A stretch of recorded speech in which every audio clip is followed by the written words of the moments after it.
Well, I'm very pleased to say that Bob joins me now. So, Bob, how did your passion for photography start? It started when I got my first little camera at age 13. And this isn't not it? This, no, not this little darling. What's this one here? This is my Leica M4 black paint job as well. And I got that when I was in my 20s. OK, so when you were a teenager, you decided that photography was your thing, that was going to be your career? Largely, yeah. And so what was it about taking photographs on the tube in particular that inspired you? When I was actually at school, when I was literally a schoolboy, I was sent out with a twin-lens Rolleiflex to just do some photography because my school, in its wisdom, had started up a camera club. So we had a dark room, probably one of the first dark rooms in a school in London, I would imagine. This would have been in the mid-60s. So I went on the Underground because I lived near Manor House, tube station, and came back with some pictures of people on the Underground. And did people mind you taking these? No, I was a schoolboy. I mean, they, probably thought I was doing my homework. Then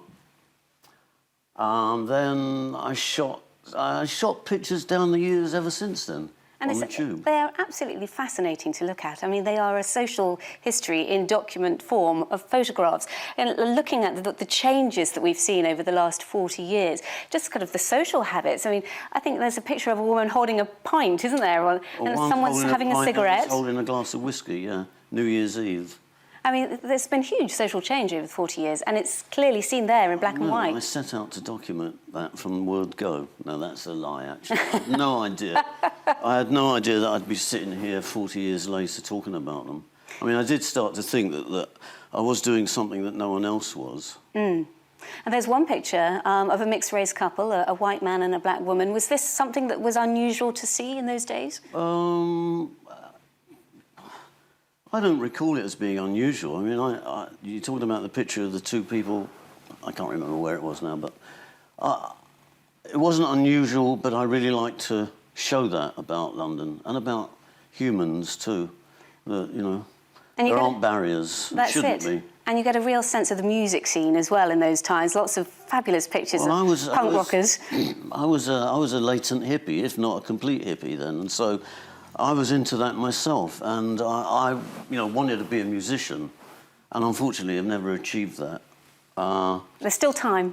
There is still time, everyone tells me that, but I have yet to learn how to play a single chord, except on my ukulele. So what's been your favourite decade to photograph? Which decade has given you the best opportunities for brilliant pictures? This one, the one we're in. Really? Yeah, I'm surprised. I mean, you've got to say that, haven't you? You can't say, oh, I wish I was still taking pictures back in the 80s or the 90s. If you're an artist, whatever that may mean, you want your best work to be your current work. So. And 21st century tube pictures, are they as interesting as the ones we're looking back on now? I think so, yeah. I mean, the scene has changed down there. So, and you've got to think, 40 years from now, when I'm doing the next interview with you, and they'll be as interesting, I hope, as these are now. And so is that what keeps you taking these photographs? The fact that it's so different every time you do it? No, what keeps me taking them is I love the London Underground. But possibly if I lived in another city, I might love the Milan Underground or the Moscow Underground. I like the idea of the tube.